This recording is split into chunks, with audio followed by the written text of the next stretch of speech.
2-3 सत्रों में हमने सर्वसामान्य व्यक्तियों की दिनचर्या के विषय में सीखा है और आज का जो सत्र है वो खास करके स्त्रीचर्या के विषय में है। हमेशा मैं कहता हूँ कि हमें जो मानव देह मिला है, वो हमें निःशुल्क अर्थात मुफ्त में मिला है। इसलिए इसकी हमें कीमत नहीं होती है, इसके ऊपर हम ध्यान नहीं देते हैं। जैसे मनुष्य अपने चश्मे का जितना ध्यान रखता है, उतना ही ध्यान अगर वो अपनी आँखों का रखता है, तो शायद उसे चश्मा लगाने की ज़रूरत ही ना पड़े। वैसे हम शरीर का ध्यान रखेंगे तो औषधि की आवश्यकता ही नहीं होगी। पूरे राष्ट्र का स्वास्थ्य जो है वो परिवार के स्वास्थ्य पर निर्भर है और परिवार का स्वास्थ्य जो है वो घर की माता के स्वास्थ्य पर निर्भर होता है और घर की माता या घर की स्त्री जो है वो अगर स्वस्थ है तो पूरा परिवार स्वस्थ रहेगा, सारा परिवार स्वस्थ रहेगी तो राष्ट्र भी, देश भी स्वस्थ रह सकता है। इसलिए घर की स्त्री का स्वस्थ रहना बहुत ही आवश्यक है। और आज स्त्री की स्वस्थता के लिए उसकी जो दिनचर्या है, उस विषय में आज हम बात करेंगे। पूरे देश को स्वस्थ करना ये कोई आसानी से संभव बात नहीं है, परंतु हमेशा अपना लक्ष्य जो है वो बड़ा रखना चाहिए। निशान चूक माफ, नहीं माफ नीचू निशान, अपना निशान बड़ा होना चाहिए। अब हम महिलाओं की दिनचर्या को देखेंगे तो महिलाओं की विभिन्न अवस्थाएँ होती हैं। जैसे रजस्वला या फिर जिसे मासिक स्राव की अवस्था कहते हैं और दूसरी जो अवस्था होती है वो गर्भवती महिला। तो हम दोनों के दिनचर्या के विषय में, उसकी परिचर्या के विषय में समझेंगे। हर अवस्था की दिनचर्या हम यहाँ देखेंगे। यहाँ पर संपूर्ण विस्तार से नहीं बताया जा सकता, संभव नहीं है, परंतु जितनी आवश्यक जानकारी है, उतनी बताने का मैं प्रयास अवश्य करूँगा। सर्वप्रथम हम परिचर्या देखते हैं रजस्वला की। हर महीने जो मेंसेस आता है, उस समय क्या करना चाहिए और क्या नहीं करना चाहिए, यह आज के समय में जानना अति आवश्यक है। यहाँ गलती करने से महिलाओं की 90% बीमारियाँ होने की संभावना होती है। जैसे मोटापा, थायराइड, पीसीओडी, गर्भाशय के रोग, मासिक की अनियमितता, थकान, काम में मन नहीं लगना, बालों का झड़ना, बाल असमय सफेद होना, हार्मोनल इम्बैलेंस होना, चेहरे पर तथा शरीर पर दाग होना, आंखों के नीचे ब्लैक सर्कल दिखना या फिर त्वचा का निखार या चमक कम हो जाना, गर्भ नहीं रुकना, गर्भाधान में कठिनाई होना, अशक्त बच्चे को जन्म देना, शारीरिक तथा मानसिक व्याधि वाले बच्चे को जन्म देना और इसके जैसी कई सारी बीमारियां होने की संभावना होती है। केवल मासिक या रजस्वला की परिचर्या ठीक से नहीं करते तो यह सारे रोगों को आमंत्रण मिलता है। चरक संहिता, सुश्रुत संहिता, वाग्भट संहिता तथा भाव प्रकाश जैसे ग्रंथों में इस परिचर्या के बारे में विस्तृत जानकारी दी है। सबसे अधिक और आसान आसान शब्दों में समझ सके इसलिए वो भाव प्रकाश की जो परिचर्या है वो बहुत ही अच्छी और उचित है। इसका संक्षिप्त विवरण यहाँ हम देखेंगे। इन ग्रंथों में कोई भी अंधश्रद्धा नहीं है, कोई पूर्व ग्रह नहीं है या फिर कोई नीम हकीम की बातें नहीं है। शरीर शास्त्र तथा मानस शास्त्र का संपूर्ण अभ्यास करके रजस्वला दिनचर्या बताई गई है। संपूर्ण शास्त्रीय पद्धति से लिखा है। आप भी इसे शास्त्रीय पद्धति से ही देखिए और शत प्रतिशत इसे पालन करना कैसे संभव हो सकता है, क्या मार्ग निकल सकता है, यह आप सोचिए। तो सर्वप्रथम हम देखते हैं रजस्वला परिचर्या के मुख्य नियम। अभी हम दिनचर्या नहीं देख रहे हैं, परिचर्या देख रहे हैं। रजस्वला परिचर्या का अर्थ होता है मासिक धर्म के दौरान महिलाओं के लिए निर्धारित विशेष आहार, विहार, जीवन शैली और आचार अर्थात व्यवहार के कुछ नियम। यहाँ यह नियम 3 से 5 दिनों तक पालन करने के लिए कहे गए हैं, जिसका उद्देश्य शारीरिक और मानसिक स्वास्थ्य को बनाए रखना, गर्भाशय की शुद्धि करना और आने वाली संतान के स्वास्थ्य को सुनिश्चित करना यह आवश्यक होता है। उम्र के 12 से 14 वर्ष से यह मासिक धर्म आरंभ होता है महिलाओं को, बेटियों को, और अंदाज से 50 वर्ष की आयु तक यह चलता है। हर शरीर भिन्न होता है तो हर शरीर की यह आयु मर्यादा भिन्न हो सकती है, परंतु मोटा मोटी 12 से 14 वर्ष से आरंभ होकर करीब 50 वर्ष की आयु तक यह मासिक धर्म चलता है। रजस्वला की जो साइकिल होती है वो 27 से 30 दिनों की होती है। यह अगर हम देखते हैं कि चंद्र की भी जो गति है वह, चंद्र की साइकिल भी 27-28 दिनों की होती है। तो यह रजस्वला की साइकिल और चंद्र की गति से काफी जुड़ा हुआ होता है। ज्योतिष शास्त्र के नियम के अनुसार 27 नक्षत्र होते हैं और यह नक्षत्रों की साइकिल भी 27 दिन की होती है। इस समय एक आर्तव स्त्राव स्त्री के शरीर से प्रवाहित होता है। इस समय स्त्री को रजस्वला कहा जाता है या फिर ऋतुमती भी कहा जाता है। इस मासिक के पश्चात जो स्नान होता है उसे ऋतु स्नान कहा जाता है। मासिक के पश्चात अर्थात इसका ये अर्थ यह होता है कि रजस्वला के समय स्नान नहीं करना है और उसके पश्चात ही स्नान करना होता है।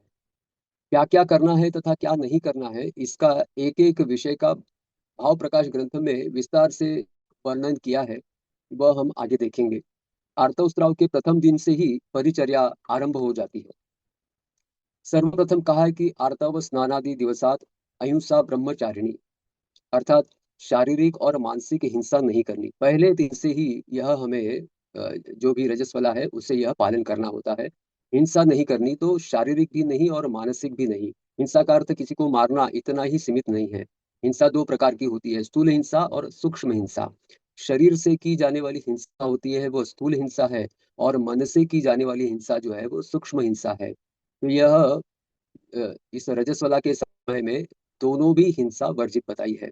अर्थात कुछ हिंसा वाले या मारा मारी वाले सिनेमा देखना, यह भी हिंसा है। किसी की ईर्ष्या करना, यह भी हिंसा है। बुरा सोचना, यह भी हिंसा का एक प्रकार है। इसलिए किसी भी प्रकार की हिंसा उस रजस्वला के समय पर नहीं करनी है। रजस्वला काल में जो स्थूल या सूक्ष्म हिंसा करने से जो स्त्राव ठीक से होना चाहिए, उसमें बाधा आ सकती है, और जिससे हार्मोनल इम्बैलेंस की बीमारी अधिकतर संभव होता है। इसलिए उस समय पर हिंसा से दूर रहना है। उसके बाद कहा है ब्रह्मचर्य। यौन संबंध से ब्रह्मचर्य में यौन संबंध से पूरी तरह परहेज करना है। मन से भी विचार नहीं करना है। गर्भधारण हो गया तो बालक में विकृति रहती है। इस समय पे बताया है कि पति को देखना भी नहीं है। जो विवाहित महिला है, अगर वो रजस्वला है, तो उस 3 दिनों में पति को देखने के लिए भी वर्जित किया गया है। आज के जो गायनोकोलॉजिस्ट है या सेक्सोलॉजिस्ट कहते हैं कि इस मासिक समय पर समागम करना कोई नुकसान नहीं करता, अर्थात समागम कर सकते हैं, केवल थोड़ा स्वच्छता की दृष्टि से ध्यान रखने को कहते हैं। परंतु आयुर्वेद में मासिक के दिनों में स्त्री की मनोदशा, शरीर की दशा तथा स्वच्छता की दृष्टि से तर्क शुद्ध यही है कि इन दिनों में समागम का विचार भी नहीं करना है। मन से विचार करने से शरीर में रक्त का परिभ्रमण जो है वो बाधित होता है, और उसके बाधा के कारण रक्त का परिभ्रमण ठीक से नहीं हुआ, या फिर वो बढ़ गया, तो सीधे सीधे आर्तव पर विपरीत परिणाम देखने को मिलते हैं। इसलिए इन दिनों में पति को देखने का भी वर्जित माना गया है। पति को देखने से पति या पत्नी के मन में कामना उठने की संभावना होती है, या नहीं होना चाहिए, इसलिए पति को देखना भी नहीं है।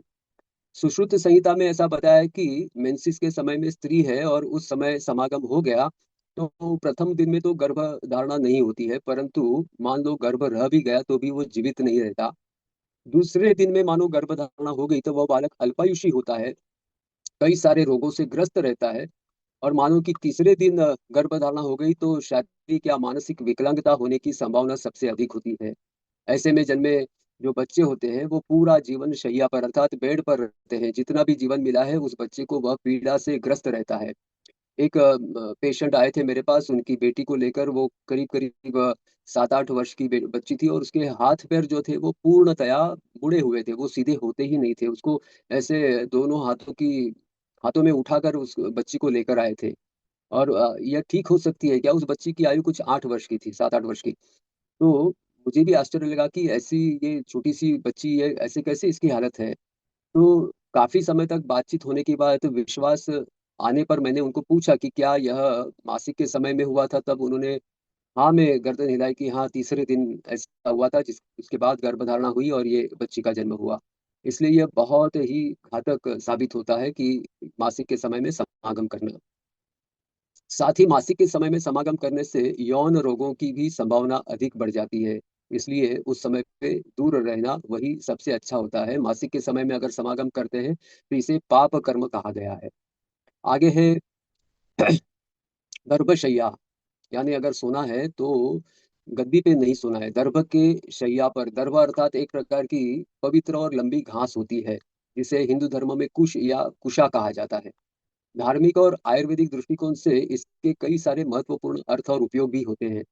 यह जो कुश की सैया होती है, यह कुश की जो घास है, यह नकारात्मक ऊर्जा से सुरक्षित रखने का बहुत बड़ा काम करती है।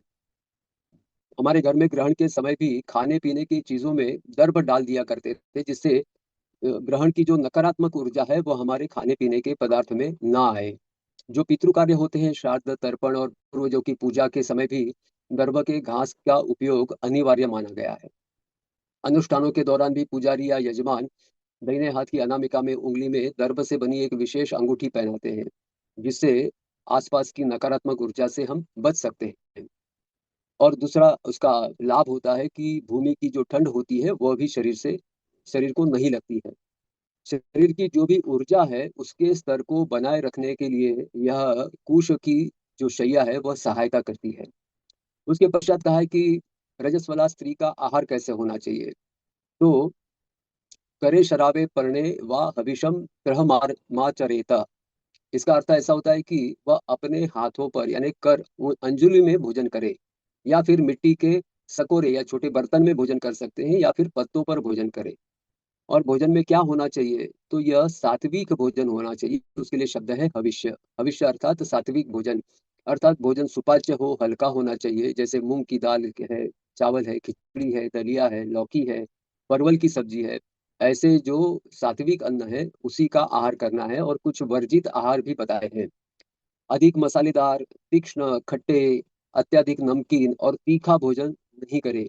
जो भी भोजन करना है वो बिना तेल का भोजन होना चाहिए। तेल का भी उपयोग ना करे, या फिर करना पड़े तो बहुत ही कम से कम तेल का उपयोग करना है।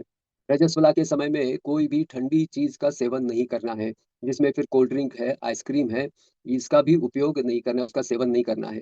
क्योंकि जो स्राव बहता है वो शरीर में एक प्रकार की गर्मी बढ़ती है, जिसे पित्त कहते हैं, वो बढ़ता है, तभी स्त्राव आरंभ होता है। और ये ठंडी चीजें खाने से स्त्राव में रुकावट होती है, और शरीर के जो टॉक्सिन पूरी तरह से बाहर निकलने चाहिए वो अगर नहीं निकलते हैं तो 90 प्रकार की भिन्न भिन्न बीमारियां उस रजस्वला स्त्री को होने की संभावना है। और सबसे अधिक जो होता है वो इनफर्टिलिटी, भविष्य में बच्चों को जन्म देने के लिए कई सारी कठिनाइयां हो सकती हैं। इसलिए कोई भी ठंडी चीज नहीं लेनी है। दूध तथा दूध के जितने भी पदार्थ हैं उसका भी सेवन नहीं करना है, जैसे दूध, दही, छाछ, मक्खन, घी और दूध की बनी मिठाइयाँ। यह 3 दिनों के लिए पूरी तरह से वर्जित कहा गया है। मान लो दूध लेना ही है तो पूरा दूध नहीं लेना है, आधा दूध आधा पानी, और उसमें साथ में ही सूंठ या हल्दी उसको डालकर गर्म करके पीना है, ठंडा दूध नहीं पीना है। और अगर ना पिए दूध तो और अच्छा है, पीना ही पड़े तो आधा पानी मिलाकर।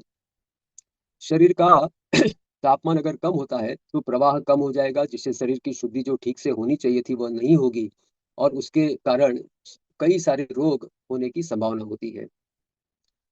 अति गर्म भी चीजें नहीं खानी है, जैसे मिर्च, मसाला, खट्टी, तीखी, ऐसी चीजें वर्जित कही है।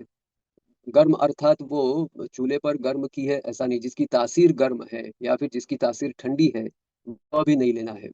क्योंकि शरीर में पहले से ही कई काफ़ी सारी गर्मी है, और ऊपर से और अधिक गर्मी का सेवन करेंगे, गर्म चीज़ों का सेवन करेंगे, तो भी जो रक्त प्रवाह है वो बाधित होगा, और जिसके कारण फिर बीमारियाँ होने की संभावना है। तो भोजन की मात्रा कितनी होनी चाहिए? तो भोजन की मात्रा कम से कम होनी चाहिए। जितना शरीर को जीवित रखने की आवश्यकता है उतना ही भोजन करना है। और आगे कहा है कि इस रजस्वला के समय में रोना बिल्कुल नहीं है। नाखून नहीं काटने हैं, अभ्यंग अर्थात मालिश नहीं करनी है, नेत्र में अंजन नहीं डालना है, स्नान भी नहीं करना है। तो इस विषय में अब तक तो सारे लोग मान्य करते हैं कि हाँ ठीक है, रोना नहीं, नेत्र में अंजन नहीं, अभ्यंग नहीं, नाखून नहीं काटने, लेकिन स्नान क्यों नहीं करना है? उस समय पर तो स्नान की बहुत अधिक आवश्यकता होती है। आयुर्वेद में बाकी दिनों पर दिन में 1 बार स्नान कहा है, तो रजस्वला के समय पे 2-3 बार स्नान करना चाहिए था, लेकिन आयुर्वेद तो कहता है कि उस समय पे स्नान ही नहीं करना है। उसका कारण क्या हो सकता है? तो आयुर्वेद में इसका खुलासा ऐसे किया है कि जब रजस्वला की अवस्था होती है उस समय पर शरीर का टेम्परेचर, तापमान बढ़ा रहता है। जैसे बुखार आता है तब भी शरीर का तापमान बढ़ा रहता है, उस समय पर भी स्नान करने के लिए मना किया है। तो जब बुखार आता है तब शरीर का तापमान बाहर से भी दिखता है, परंतु रजस्वला के समय वह तापमान बाहर इतना नहीं दिखता, परंतु शरीर में तापमान बढ़ा रहता है। ऐसी परिस्थिति रजस्वला की अवस्था में होती है तो उष्णता जो होती है शरीर की वो बनाए रखनी चाहिए। और वो मान लो उसकी उष्णता की बेचैनी लगती है और स्नान कर लिया, तो फिर स्नान करने से उष्णता कम हो जाएगी, और जिससे स्राव ठीक से नहीं होगा, और जो टॉक्सिन है शरीर के वो शरीर में रह गए तो कई सारी बीमारियों को आमंत्रित करेगा। इसलिए इस समय पर अगर हमने स्नान कर लिया, रजस्वला स्त्री ने स्नान कर लिया, तो गर्भाशय के रोग, इनफर्टिलिटी यह निश्चित होते हैं। और मासिक के पश्चात जो स्नान होता है, उसे ऋतु स्नान कहा जाता है। जो 3 दिन के पश्चात स्राव समाप्त होने पर जो स्नान होता है, उसे ऋतु स्नान कहा है। इसलिए इस समय पर स्नान बिल्कुल भी नहीं करना है। स्नान करने से शरीर का तापमान घटेगा और वह स्राव जो हो रहा है, वह बाधित होगा और उसके कारण टॉक्सिन शरीर में रहेंगे और उसके कारण कई सारी बीमारियों का सामना करना पड़ेगा। आज हमने कोई रजस्वला स्त्री ने रजस्वला के समय पर ही स्नान कर लिया, तो तुरंत बीमारी नहीं होगी। वो बीमारी आने के लिए कई वर्ष लग जाएँगे और कई वर्षों के बाद वह बीमारी आती है, तब किसी भी पैथोलॉजी लैब में टेस्ट कराने के पश्चात यह कहीं नहीं बताया जाएगा कि आपने रजस्वला की परिचर्या ठीक से नहीं की थी, जिसके कारण यह बीमारी आई है। इसलिए यह बहुत ही मायने रखता है। स्नान नहीं किया है तो भोजन नहीं बनाना है, क्योंकि स्नान किए बगैर भोजन तो बनेगा नहीं, तो स्नान नहीं किया तो भोजन नहीं बनाना है। और रजस्वला स्त्री को कहा है कि अग्नि का भी सेवन नहीं करना है, अर्थात अग्नि के पास भी नहीं जाना है, क्योंकि शरीर के अंदर गर्मी है और बाहर से भी गर्मी मिलेगी तो और अधिक अंदर का रक्त प्रवाह बाधित होगा। इसलिए अग्नि के पास भी नहीं जाना है, तो भोजन नहीं बनाना है। स्नान नहीं किया तो पूजा पाठ भी नहीं करनी है, क्योंकि भोजन के लिए कहा है कि जिस भाव से भोजन बनेगा, वह भाव जो है वो भोजन में आ जाते हैं। रजस्वला स्त्री के हाथ का भोजन किया तो आयुर्वेद में कहा है कि हृदय रोग होने की संभावना होती है। कारण इन दिनों में रजस्वला की मन की स्थिति ठीक नहीं होती है और शरीर में पीड़ा भी होती है। यह सारे भाव जो है वो भोजन में आते हैं और जिस कारण वह भोजन भी दूषित हो जाता है और जो भी वह भोजन करेगा उन्हें भी विभिन्न प्रकार के रोग होने की संभावना होती है। अब हम आगे देखते हैं कि उनका विहार, जीवन शैली, शरीर का जो भी कार्य है वो क्या-क्या करने हैं और क्या-क्या नहीं करने हैं, वो भी हम आगे देखते हैं। तो यह रजस्वला के समय पर भारी शारीरिक कार्य नहीं करना है, व्यायाम, भाग-दौड़ भी नहीं करनी है। निद्रा के लिए कहा है कि दिन में नहीं सोना चाहिए और आगे कहा है कि उच्च शब्द का श्रवण भी नहीं करना है। यानी जहाँ बहुत तेज़ आवाज़ होती हो, वहाँ पर भी नहीं बैठना है।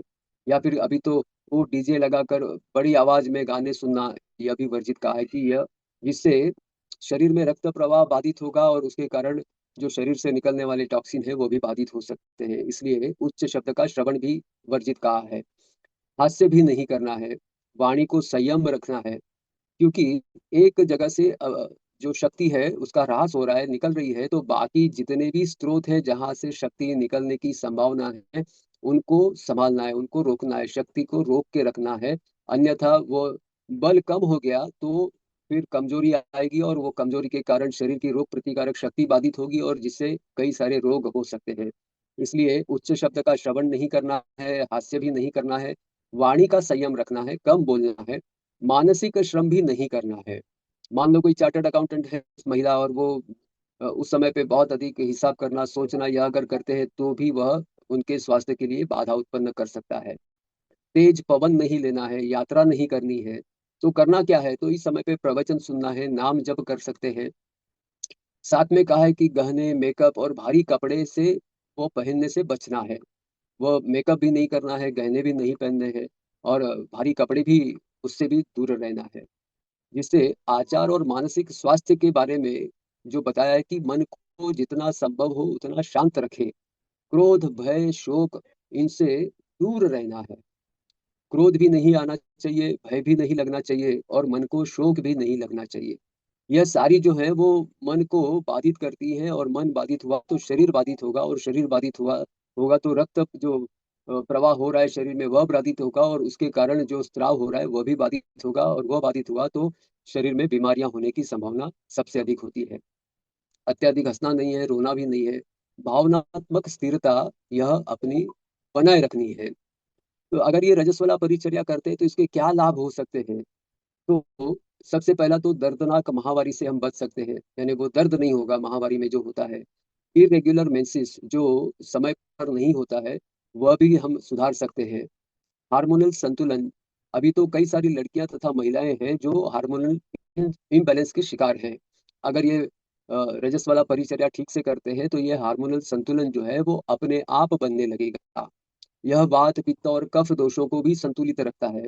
शरीर की ऊर्जा को सुरक्षित रखने का काम यह परिचर्या से संभव हो सकता है। इनफर्टिलिटी यानी बांझपन से भी बचाव होता है। यह गर्भाशय को स्वस्थ रखता है और सुप्रजा स्वस्थ संतान के प्राप्ति के लिए यह आवश्यक माना गया है। इसलिए यह बहुत ही आवश्यक है।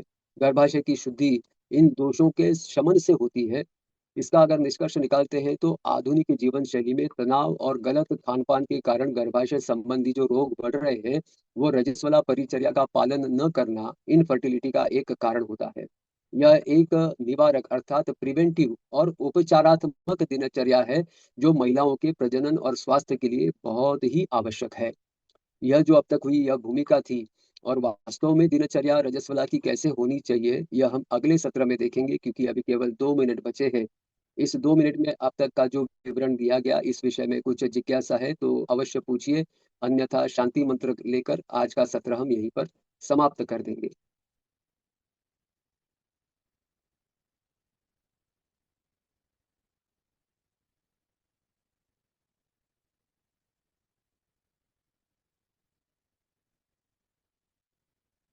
कोई जिज्ञासा नहीं है तो अ, जिसे भी लगता हो वो शांति मंत्र ले सकता है। कोई नहीं है तो देवांशी बेन, आप शांति मंत्र ले लीजिए। हरिओम भैया, मैं एक बात पूछ सकती हूँ? दो बात पूछिए। भैया, ये आपने नहाने के लिए मना किया, पर आज के जी। समय में नहाना पॉसिबल, यानी नहीं नहाना तो पॉसिबल नहीं होता है। तो उसके अलावा अगर गर्म पानी से नहाते हैं तो वो क्या चल सकता है? आयुर्वेद में गर्म पानी हो या ठंडा पानी हो, नहाना ही मना किया है, क्योंकि गर्म पानी जब तक आप शरीर पे डालते हैं तब तक गर्म है, लेकिन 2-3 मिनट में ही वो ठंडा हो जाता है, शरीर ठंडा रहेगा। इसलिए अगर वो शरीर बाहरी स्तर पर ठंडा होने लगा तो अंदर भी ठंडक जाएगी, और अंदर ठंडक गई तो फिर जो स्राव होता है वो बाधित होगा ही। इसलिए स्नान पूरी तरह से मना किया है इन 3 दिनों के लिए। जी। अच्छा।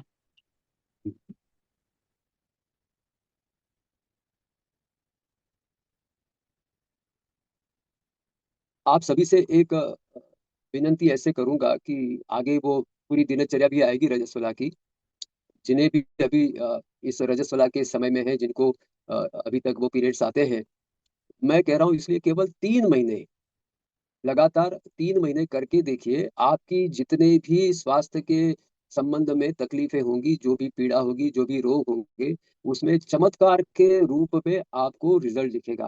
केवल 3 महीने करके देखिए, और उसके बाद बताइए कि क्या क्या फर्क पड़ा है। यह बहुत ही सोच समझकर अपने ऋषि मुनियों ने बनाई हुई ये अ, दिनचर्या है, या रजस्वला की परिचर्या बनाई है। वह जानते थे कि यह करने से आने वाले भविष्य की जो पीढ़ी है, वह कितनी सक्षम बन सकती है, और ये परिचर्या अगर हम नहीं करते हैं तो कितनी तकलीफें होंगी। आप जरा कल्पना करिए कि आज से 50 वर्ष पूर्व आईवीआरएफ सेंटर कितने थे भारत में, और आज कितने हैं? कितनी प्रतिशत मात्रा में वो बढ़े हैं? कितने माता-पिता बच्चों के लिए तरस रहे हैं, प्रयत्न कर रहे हैं, लेकिन हो नहीं रहा है। यह मुझे बताने की आवश्यकता नहीं है। आप स्वयं सोच कर देखिए कि कितनी हालत खराब है, और इसका मूल जो कारण है वह रजस्वला की परिचर्या। वह अगर ठीक से होती है तो आने वाले भारत के जो संतान होंगे, वो वास्तव में वीर पुरुष बन सकते हैं, अच्छे बन सकते हैं, रोग मुक्त भारत बन सकता है। यानी पूरे राष्ट्र को निर्माण करने की क्षमता एक माता में होती है, और माता अगर स्वस्थ है तो आने वाली पीढ़ियां स्वस्थ बन सकती है। आप सोचिए, और केवल 3 महीना करके देखिए। अधिक नहीं कहता हूं मैं, साल भर, 2 साल, 3 साल नहीं, 3 महीना करके देखिए, और बाद में बताइए कि क्या होता है। समय हो गया है, शांति मंत्र लेते हैं और आज का सत्र यहाँ पर हम समाप्त करेंगे। जी। ॐ सर्वे भवन्तु सुखिनः सर्वे सन्तु निरामयाः सर्वे भद्राणि पश्यन्तु मा कश्चित् दुःखभाग् भवेत्। ॐ शान्तिः शान्तिः शान्तिः। सभी को हरिओम। हरिओम भैया। हरि ओम। हरि ओम।